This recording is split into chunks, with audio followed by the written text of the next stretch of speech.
Chiaro, non lasciavi libera la macchina.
Di spezie, questo è quello delle spezie, decisamente.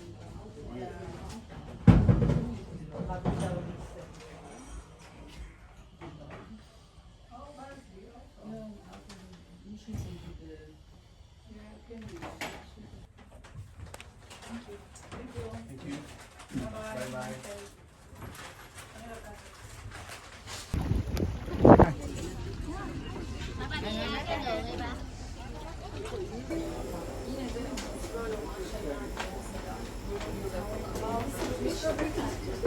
Aslında eminim.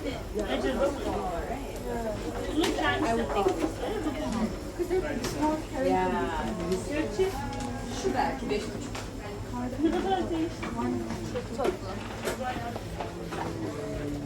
Bizim o da zaten mesela ben Pelin'lerden arkadaşımla yapıyorum.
By mimicking the mold shapes.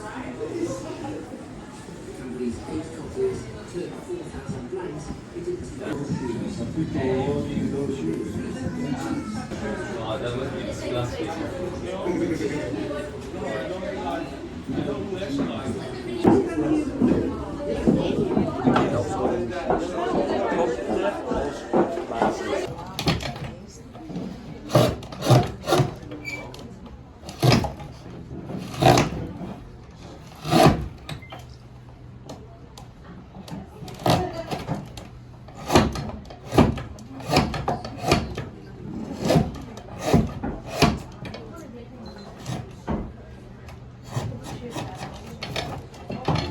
Here we have it, half shape. It's not finished yet, the wood is everywhere. I tried to show you.